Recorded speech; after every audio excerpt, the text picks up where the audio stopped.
My boss humiliated me for 5 years. On my last day, she wrote something cruel in my card, so I waited, and when her mugshot appeared, I sent her the perfect response. My former boss's arrest photo appeared on my phone at 7 in the morning on a Thursday, and I sat in my car in the parking lot of my new job, and I thought about 5 years and a goodbye card and 11 words written in green ink, and I smiled for the first time in a very long time. Not immediately. I want to be precise about the timeline because the timeline is the entire point of this story. I did not respond the morning the photo appeared. I did not respond that week. I waited.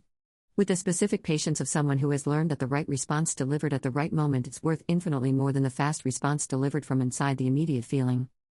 I waited 4 days. And what I sent on that fourth day ended something that had been running for 5 years and 2 months in a way that required exactly 4 words. But before I tell you about the 4 words, I need to tell you about the 5 years. Because the 4 words mean nothing without the 5 years, and the 5 years were the specific kind of experience that either destroys you or clarifies you, and I spent a long time not knowing which one it was going to be for me.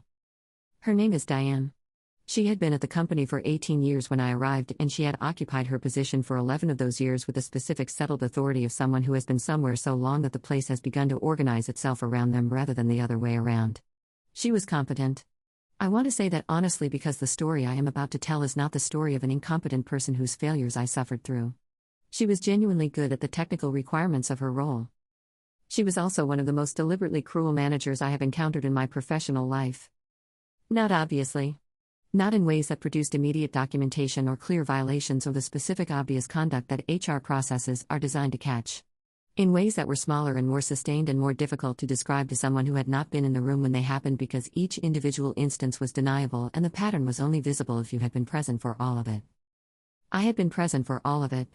Across 5 years. The first instance was in my 3rd week. A meeting with a full team. I made a contribution to a discussion that Diane had been leading, and she paused after I finished speaking and looked at me with the expression she had and said, "That is an interesting perspective from someone who has been here 3 weeks." Not the words. The tone.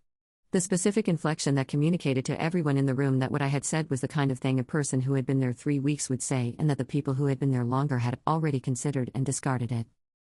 I said nothing. I was 3 weeks in. I did not have the standing or the confidence to say anything. I filed it as a difficult personality and told myself these things happened and that I would learn to navigate it. I navigated it for 5 years. The specific sustained navigation of someone who is trying to do good work inside an environment that has been designed by one person to make good work feel insufficient. She moved my work from meeting agendas without explanation. She CC'd my clients on emails correcting things I had said in ways that were technically corrections and also public diminishments. She assigned me to projects and then transferred ownership of them to other people at the moment they became visible to senior leadership. I documented everything. Not immediately. From year 2 onward. The dates and the specific incidents and the words used and the people present. My documentation was not built for any immediate purpose. I built it the way you build something when you do not know exactly what it is for, but you understand that having it is better than not having it. In year 3 I went to HR. I want to tell you this produced something. It produced a meeting and a conversation and the specific careful language of an HR professional managing a situation that they can neither fully validate nor fully dismiss. I was told that my concerns had been noted. I was told that conversations had happened. Nothing changed in any way that was visible to me from the inside of my daily work life. In year 4 I started applying for other positions. Quietly. With the specific discretion of someone who understands that the search must be invisible until the result is secured. I interviewed at 4 companies across 14 months. I received 2 offers. Both times something in me hesitated at the moment of accepting, and I had told myself the hesitation was about the specifics of the offer and not about the thing I was actually afraid of, which was that leaving felt like Diane winning. In year 5 I understood that staying was also Diane winning. That there was no version of remaining in that office that did not involve her winning in some form, and that the only available choice was which form I was willing to accept. I accepted the offer from the 5th company I interviewed with on a Monday in March. I gave my notice the following morning. Diane received the news with the expression of someone who had been expecting it eventually and had prepared a position. She said she was sorry to lose me. She said it in the tone of someone who was not sorry and was not trying particularly hard to perform sorry.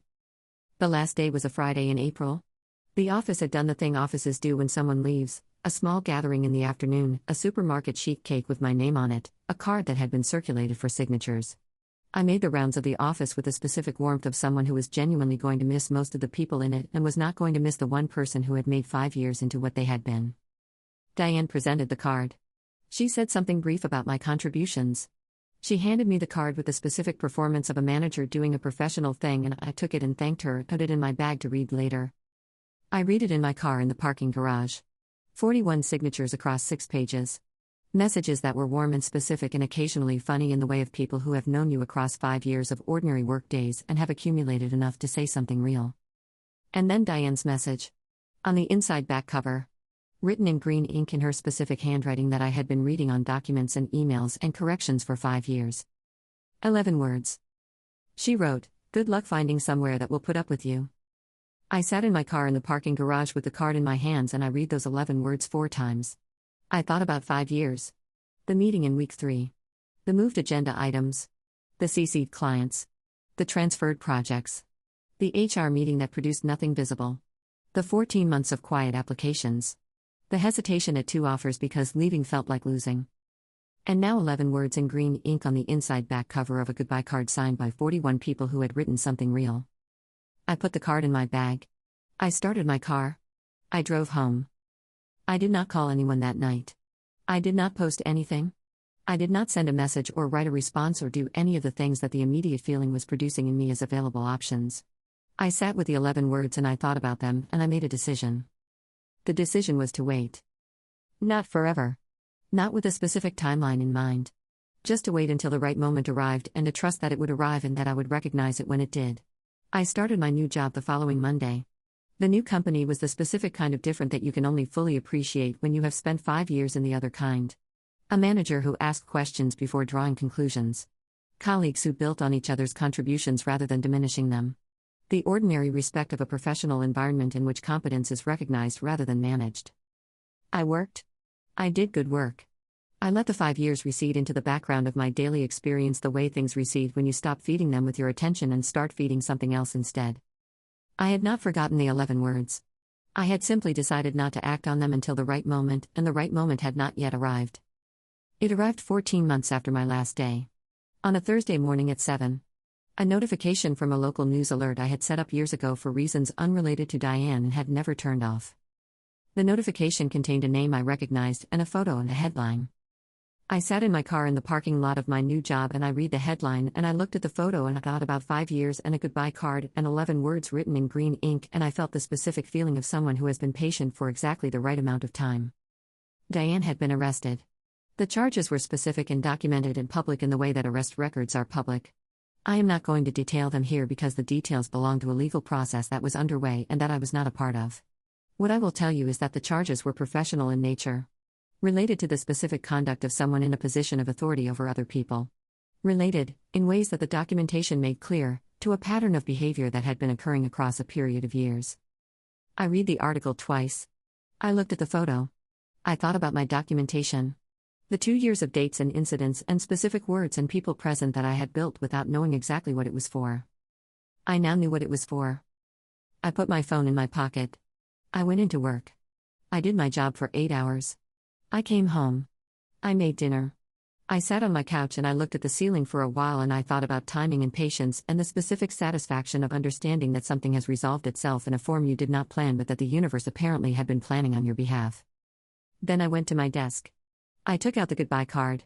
I found Diane's message on the inside back cover. 11 words in green ink. Good luck finding somewhere that will put up with you. I picked up my phone.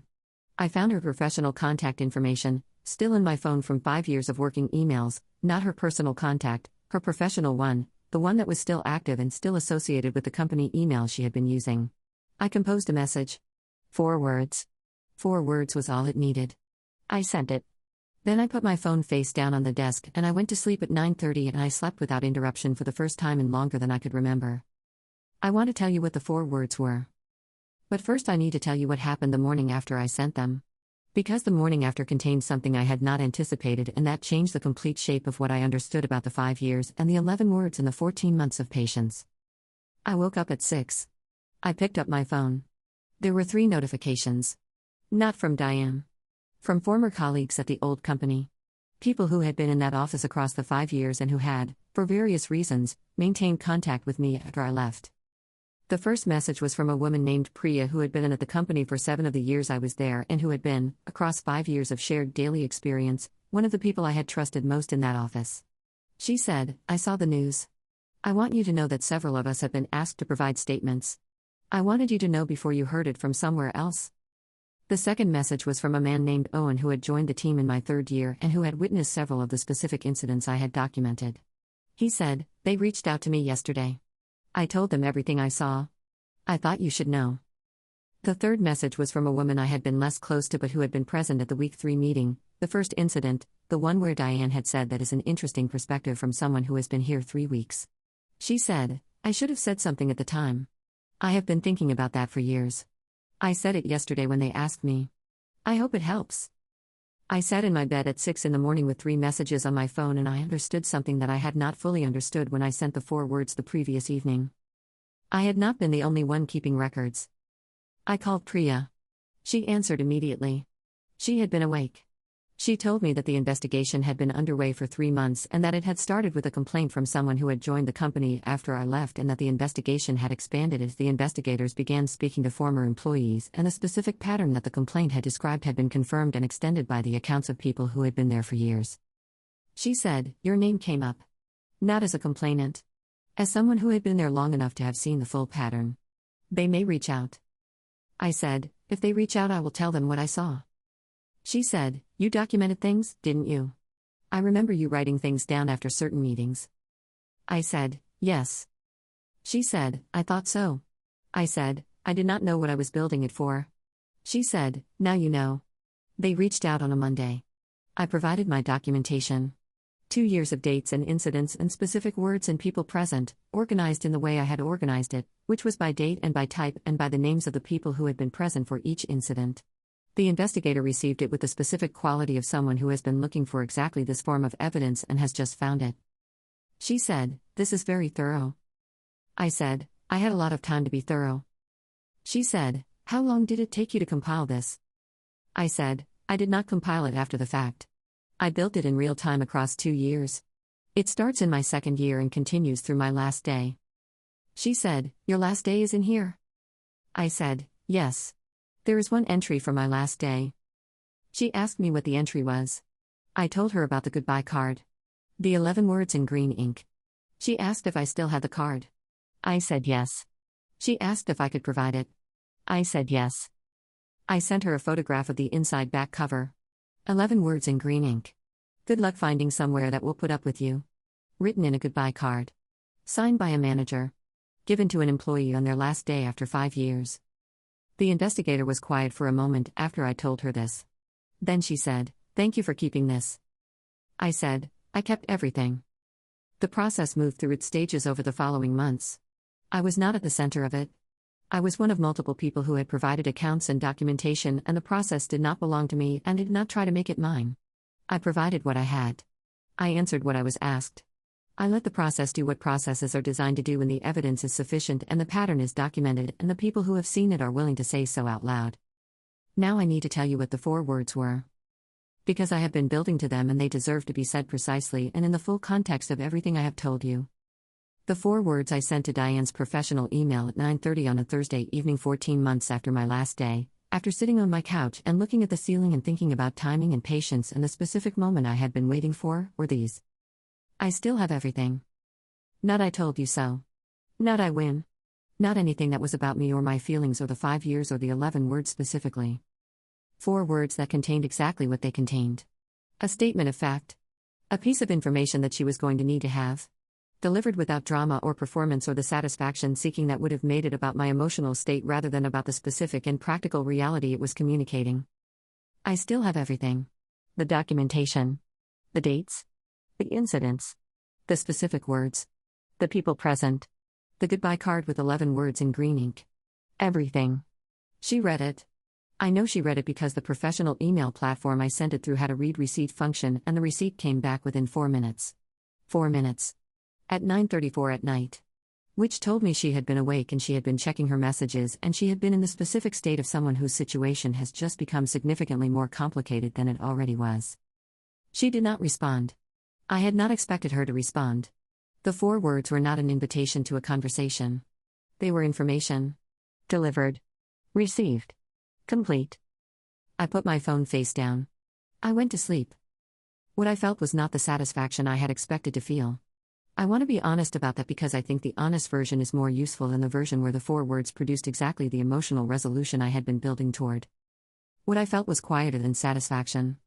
Something more like the specific settling of a thing that has been unresolved for a long time and has just found its resolution. Not triumphant. Not vindicated in the dramatic sense. Just finished. The specific completeness of a chapter that has reached its last page. I had spent 5 years in a professional environment designed by one person to make my good work feel insufficient. I had documented what I saw. I had left when leaving was the right thing. I had waited when waiting was the right thing. I had provided what I had when it was asked for. I had sent 4 words when 4 words was exactly what the moment required. I had done all of it without losing the thing I had been most afraid of losing, which was not the job or the 5 years or even the resolution. What I had been most afraid of losing was the specific version of myself that Diane had been trying to diminish for 5 years. The one who did good work. The one who paid attention. The one who wrote things down because something in her understood that accurate records of true things are worth keeping even when you do not know yet what they are for. I had not lost that. She had not taken it. 5 years of daily effort had not succeeded in taking it. That was the real resolution. Not the arrest photo and not the 4 words and not the documentation provided to investigators. The real resolution was standing on the other side of 5 years and understanding that the thing she had been trying to take had never been hers to take. The goodbye card is in a box in my closet. The 11 words in green ink are still there. I have not thrown it away, and I have thought about why I have not thrown it away, and the answer I have arrived at is this. It is accurate documentation of something that happened. It is part of the record. And accurate documentation of things that happened is worth keeping even after the things it documents have been resolved. I still have everything. That was true when I sent it. It is still true now. Some people spend years trying to convince you that you are the problem. That your work is insufficient and your perspective is the perspective of someone who has only been there 3 weeks and your future will be a search for somewhere that will put up with you. They write it in green ink in goodbye cards and hand it to you in parking garages and believe that you will read it and feel it and carry it in the direction they intended it to go. Keep the card. Keep the documentation. Keep everything. Because the person writing in green ink is also building a record. They just do not know you are keeping one too. Wait. The right moment will arrive. And 4 words will be enough.